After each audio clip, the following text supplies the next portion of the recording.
ಈ ಜ್ವರ ಅನ್ನುವಂಥದ್ದು ಪೂರ್ವ ರೂಪ ಅಂತ ಹೇಳ್ತೀವಿ. ಅಂದರೆ ಪ್ರೀ ಸಿಂಪ್ಟಮ್ಸ್ ಅನ್ನುವಂಥದ್ದು.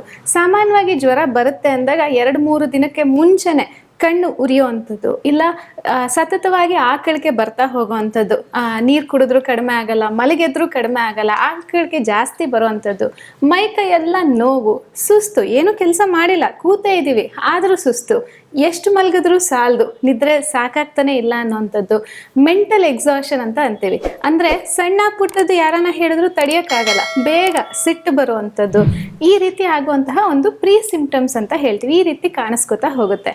ಅಷ್ಟೇ ಅಲ್ಲ, ತುಂಬ ಮೈಕೈ ಎಲ್ಲ ಭಾರ, ತಲೆಯೆಲ್ಲ ಭಾರ, ಆ ರೀತಿ ಕೂಡ ಆಗ್ತಾ ಹೋಗುತ್ತೆ.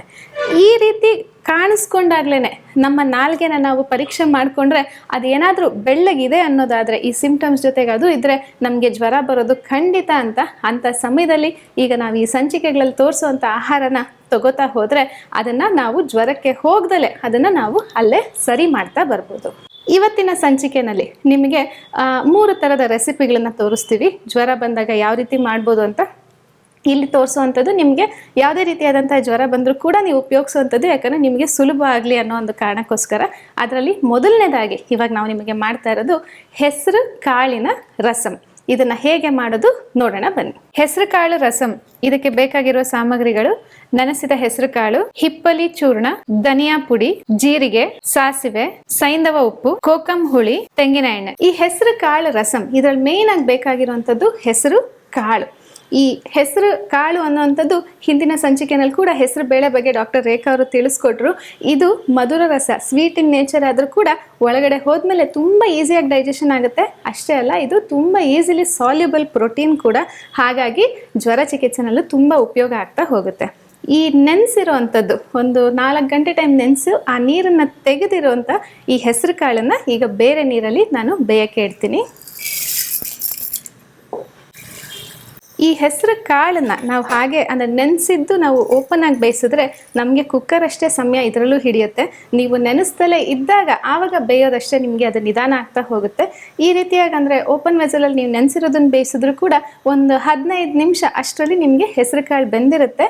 ಆ ಹೆಸರು ಕಾಳು ಬೆಂದಿರೋ ಅಂಥದ್ದು ಕಾಳಿಗೆ ಅದರ ನೀರಿನ ಸಮೇತ ಇರೋವಂಥದ್ದಕ್ಕೆ ನಾವು ಒಗ್ಗರಣೆ ಹಾಕಿ ಹೆಸರು ಕಾಳು ರಸಮನ್ನು ರೆಡಿ ಮಾಡೋಣ. ಈ ಹೆಸರು ಕಾಳು ರಸಂ ಈಗ ನೆನೆಸಿರೋ ಅಂಥದ್ದನ್ನು ಹಾಗೆ ಬೇಯಕ್ಕೆ ಇಟ್ಟಿರೋವಂಥದ್ದು. ಈ ಹೆಸರು ಕಾಳು ಅನ್ನೋದು ಕುದ್ದು ಒಂದು ಅರ್ಧ ಅಷ್ಟು ಹೊಡ್ಕೊಳ್ಳೋ ಹಾಗೆ ಬಂದಾಗ ನಾವು ಇದಕ್ಕೆ ಒಗ್ಗರಣೆನ ಸೇರಿಸೋಣ.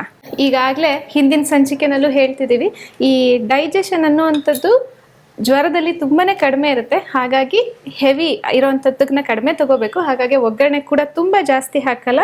ಒಂದು 1/4 ಚಮಚದಿಂದ ಅರ್ಧ ಚಮಚ ಅಷ್ಟು ಎಣ್ಣೆ ಸಾಕಾಗುತ್ತೆ. ಅದರಲ್ಲೂ ತೆಂಗಿನ ಎಣ್ಣೆನ ಉಪಯೋಗಿಸ್ತಾ ಇದ್ದೀವಿ ಈಸಿಯಾಗಿ ಡೈಜೆಷನ್ ಆಗಲಿ ಅಂತ. ಇದಕ್ಕೆ ಸ್ವಲ್ಪ ಸಾಸಿವೆನ ಸೇರಿಸ್ಕೋಬೇಕು. ಈ ಜ್ವರದಲ್ಲಿ ಆಮ ಅಂದರೆ ಇಂಡೈಜೆಷನ್ ಅಂತ ಏನು ಹೇಳ್ತೀವಿ, ಅದು ಯಾವಾಗಲೂ ಹೆಚ್ಚಾಗಿರೋದ್ರಿಂದ ನಮ್ಮ ಎಲ್ಲ ಗಮನ ಈ ಟಾಕ್ಸಿನ್ಸ್, ಆಮ ಅಂದರೆ ಟಾಕ್ಸಿನ್ಸ್ ಅಂತ ಕರಿತೀವಿ. ಸೊ ಈ ಟಾಕ್ಸಿನನ್ನು ತೆಗೆಯೋದ್ರ ಬಗ್ಗೆನೇ ಇರಬೇಕು. ಅದು ಯಾವಾಗ ಆಗುತ್ತೆ, ಒಂದು ನಾವು ರೆಸ್ಟ್ ಮಾಡುವಂಥದ್ದು. ಮಕ್ಕಳಾದರೆ ಸ್ಕೂಲಿಗೆ ರಜಾ ಹಾಕಿಸಿ, ದೊಡ್ಡವರಾದರೆ ಆಫೀಸಿಗೆ ರಜಾ ತೊಗೊಳ್ಳಿ, ನೀವು ಮನೆ ಕೆಲಸ ಮಾಡ್ತಿದ್ರೆ ಒಂದಿನ ನೀವು ಬ್ರೇಕ್ ತೊಗೊಳ್ಳಿ. ಬ್ರೇಕ್ ತೊಗೊಂಡು ರೆಸ್ಟ್ ಮಾಡೋದು ಮೊದಲನೇದು ಮುಖ್ಯ. ಆದರೆ ರೆಸ್ಟಲ್ಲಿ ಪೂರ್ತಿಯಾಗಿ ನಿದ್ರೆ ಹೋಗ್ದಲೆ ಗಂಟೆಗೊಂದ್ಸಲ 100 ml ಅಷ್ಟು ವಾರ್ಮ್ ಲಿಕ್ವಿಡನ್ನು ಕುಡಿಯೋದು ಮುಖ್ಯ ಆಗುತ್ತೆ. ಊಟ ತಿಂಡಿನಲ್ಲಿ ಹೆವಿ ಇರೋವಂಥದ್ದನ್ನು ತಗೊಳ್ದಲೆ ಈ ರೀತಿಯಾದಂಥ ಲೈಟ್ ಫುಡ್ಡನ್ನು ತಗೊಳ್ಳೋದು ತುಂಬಾ ಮುಖ್ಯ ಆಗುತ್ತೆ. ಎಷ್ಟೋ ಸಲ ಡಾಕ್ಟರ್ ರೇಖಾ ಅವರು ತಿಳಿಸಿದ್ರು, ಅನ್ನ ತಿನ್ನಬಾರ್ದು ಜ್ವರದಲ್ಲಿ ಅಂತ ಹೇಳಿ ಚಪಾತಿ ತಿನ್ನೋದು, ಮುದ್ದೆ ತಿನ್ನೋದು, ಬ್ರೆಡ್ ತಿನ್ನೋದು, ಆ ರೀತಿ ಎಲ್ಲ ಮಾಡ್ತಾ ಹೋಗ್ತಾರೆ. ಅನ್ನ ಅಂತಂದರೆ ಅನ್ನ ತಿನ್ನಬಾರ್ದಂತ ಹೇಳಿದ್ದಾರೆ. ಅನ್ನ ಅಂತಂದರೆ ಬರೀ ಅನ್ನ ಅಂತಲ್ಲ, ಸಾಲಿಡ್ ಫುಡ್ ಅಂತ ಅರ್ಥ. ಅದನ್ನೇನಾಗಿದೆ ಆಡು ಭಾಷೆನಲ್ಲಿ ಅನ್ನ ಅಂತ ತಗೊಂಡು ಅನ್ನನ ಬಿಟ್ಟು ಬೇರೆ ಎಲ್ಲ ತಿನ್ನೋ ಥರ ಆಗಿದೆ. ಹಾಗೆ ಮಾಡೋಕ್ಕೆ ಹೋಗಬೇಡಿ. ಈಗ ಇದು ಸಾಸಿವೆ ಸಿಡಿಯೋಕ್ಕೆ ಶುರುವಾದಾಗ ಸ್ವಲ್ಪ ಜೀರಿಗೆ, ಒಂಚೂರು ಧನಿಯಾ ಪುಡಿ, ಇದಕ್ಕೆ ಹಿಪ್ಪಲಿ ಚೂರ್ಣನ ಸೇರಿಸ್ತಾ ಇದ್ದೀವಿ.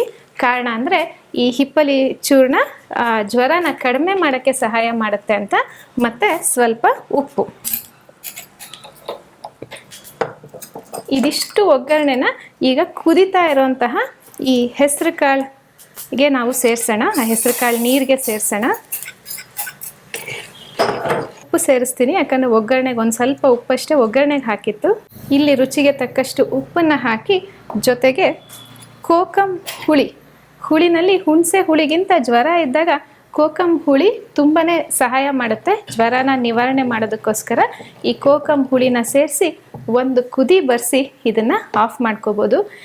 ತುಂಬ ಮಕ್ಕಳು ಹೆಸರು ಕಾಳು ತಿನ್ನಲ್ಲ ಕಷ್ಟ ಅನ್ನೋರಿಗೆ ಈ ಹೆಸರು ಕಾಳನ್ನು ಬೇಕಿದ್ರೆ ಒಂದ್ಸಲ ಗ್ರೈಂಡ್ ಮಾಡಿಬಿಟ್ಟು ಮಿಕ್ಸಿನಲ್ಲಿ ಅದನ್ನು ಕೂಡ ತೆಳ್ಳಿಗೆ ಸೂಪ್ ಥರ ಕೂಡ ಮಾಡ್ಕೋಬೋದು. ದೊಡ್ಡವ್ರಿಗಾದರೆ ನೀರು ಸಮೇತ ಈ ಹೆಸರು ಕಾಳನ್ನು ಹಾಗೆ ತಗೊಳ್ಳೋದ್ರಿಂದ ಜ್ವರನ ಕಡಿಮೆ ಮಾಡೋದಕ್ಕೆ ಸಹಾಯ ಆಗುತ್ತೆ. ಈಗ ಇದು ಕುದ್ದಿದೆ, ಇದನ್ನು ಬಗ್ಗಿಸ್ಕೊಳ್ಳೋಣ. ರುಚಿಯಾದ ಮತ್ತು ಜ್ವರಕ್ಕೆ ಸರಿಯಾದಂತಹ ಹೆಸರು ಕಾಳು ರಸಂ ರೆಡಿ ಇದೆ. ಈ ಹೆಸರು ಕಾಳಿಗೆ ಆಯುರ್ವೇದದಲ್ಲಿ ಮುದ್ಗ ಅಂತ ಕರೀತಾರೆ. ಈ ಕಾಳುಗಳಲ್ಲೇ ಶ್ರೇಷ್ಠವಾದಂಥ ಕಾಳು ಈ ಹೆಸರು ಕಾಳು. ಸೊ ಇದನ್ನು ನಾವು ಈಗ ಡಯಟ್ ಪ್ಲೇಟ್ ಅಂತ ಏನು ಹೇಳ್ತೀವಿ, ಸೊ ಆ ಡಯಟ್ ಪ್ಲೇಟ್ನಲ್ಲಿ ನಿಮ್ಮ ಪ್ರತಿನಿತ್ಯದ ಪ್ಲೇಟ್ನ ಉಪಯೋಗಿಸೋದಕ್ಕೆ ಯೋಗ್ಯವಾದಂತಹ ಕಾಳು ಇದು. ಸೊ ಇದನ್ನು ನಾವು ಅಂತಂದರೆ ಈಗ ರೆಜುವಿನೇಟರ್ ಆಗೂ ತಗೊಳ್ಬೋದು, ಹಾಗೆ ನಮ್ಮ ಸ್ಕಿನ್ ಟಾಕ್ಸಿಕ್ ರಿಮೂವರಲ್ ಆಗು ತಗೊಳ್ಬೋದು. ಇನ್ನು ನೀವು ಆಯುರ್ವೇದದಲ್ಲಿ ಪಂಚಕರ್ಮ ಅಂತ ಕೇಳಿರ್ತೀರಲ್ಲ, ಈ ಪಂಚಕರ್ಮ ಟ್ರೀಟ್ಮೆಂಟ್ ಆಗ್ತಾ ಇದ್ದ ಹಾಗೆ ಹೇಳುವಂಥ ಪಥ್ಯದಲ್ಲಿ ಒಂದು 5 ರಿಂದ 6 ದಿನ ನಾವು ಪಥ್ಯ ಹೇಳ್ತೇವೆ. ಆ ಪಥ್ಯದಲ್ಲಿ ಈ ಹೆಸರು ಕಾಳನ್ನೇ ನಾವು ಪ್ರಮುಖವಾಗಿ ಉಪಯೋಗಿಸುವಂಥದ್ದು. ಅಷ್ಟು ಶ್ರೇಷ್ಠವಾದಂಥದ್ದು. ಅಂದರೆ ನಿಮ್ಮ ಡೈಜೆಷನ್, ಈಗ ಜ್ವರದಲ್ಲಿ ಡೈಜೆಷನ್ ಸರಿ ಇರೋದಿಲ್ಲ, ಆ ಡೈಜೆಷನ್ನ ಇಗ್ನೈಟ್ ಮಾಡಬೇಕು ಅಂತಂದರೆ ಬೆಸ್ಟ್ ಈ ಹೆಸರು ಕಾಳಿನ ಒಂದು ರಸಂ.